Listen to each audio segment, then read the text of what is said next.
প্রিয় খাবার রান্না হলে কারই না ভালো লাগে। খেতে বসে আপনাদের ভাই কিন্তু ভীষণ পরিমাণ খুশি হয়ে গিয়েছিল সেদিন।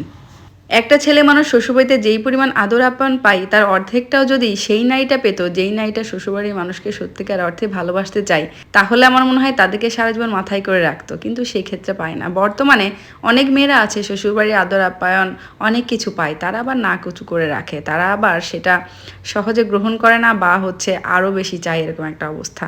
এই যে মুরগি রান্না করছি, দেশি মুরগি আমার আম্মা আমার হাজব্যান্ডের জন্য এনেছিল। সে আবার পিওর দেশি মুরগি খেতে খুব পছন্দ করে। ঢাকাতে যে দেশি মুরগিটা পাওয়া যায় সেটা মূলত গ্রামের মতো অত টেস্ট হয় না, এই জন্য সে গ্রামে গেলে, আপনাদের ভাইয়া বিশেষ করে গ্রামে গেলে সে কিনে নিয়ে আসে দেশি মুরগি। আবার আমার আব্বু আম্মু যখন আসে তারাও তার জন্য নিয়ে আসে।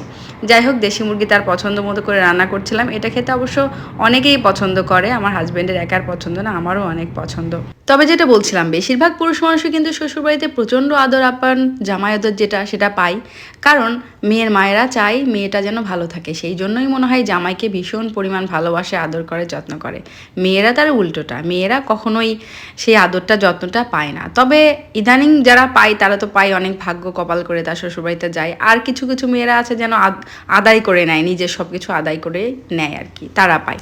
যাই হোক, রান্নাবান্না শেষ করে আপনার ভাইকে যে খেতে দিলাম, তার মুখের অবস্থাটা দেখেন, দেখেই বোঝা যাচ্ছে সে ভীষণ খুশি হয়েছে। সাথে আমিও খেতে বসে গিয়েছিলাম। এই তো, ভিডিওটা এই পর্যন্ত। আল্লাহ হাফেজ।